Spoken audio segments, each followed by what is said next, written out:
লাচ্ছি বানাবো, তো আমি ভাবলাম যে আপনাদের সাথে একটু শেয়ার করি। মিষ্টি দই দিয়ে দিচ্ছি পরিমাণ মতো।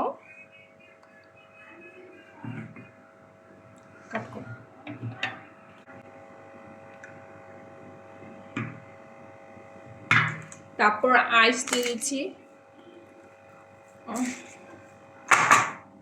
আইস বেশি দিতে পারবো না, বিকজ ঈদের জন্য ফ্রিজ পুরা ভরা।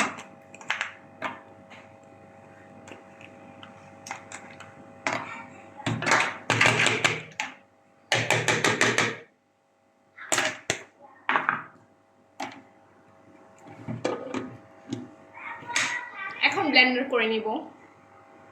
এই তো ব্লেন্ডার করে নিচ্ছি।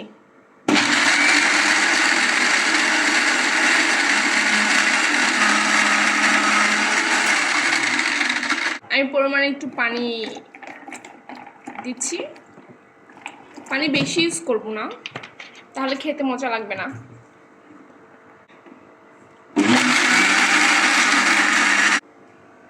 এই তো হয়ে গেল আমার লাচ্ছি। এখন আমি পরিবেশন করে নেব।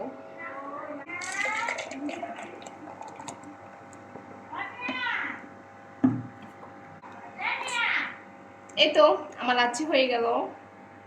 এই গরমে লাচ্ছিটা জাস্ট ওয়াও হবে। আমার জন্য নিয়ে নিলাম, এখন খেয়ে দেখি কেমন হয়েছে।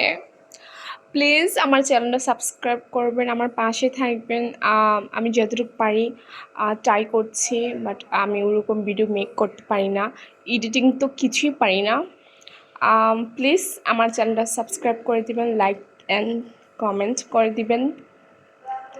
Thanks for watching.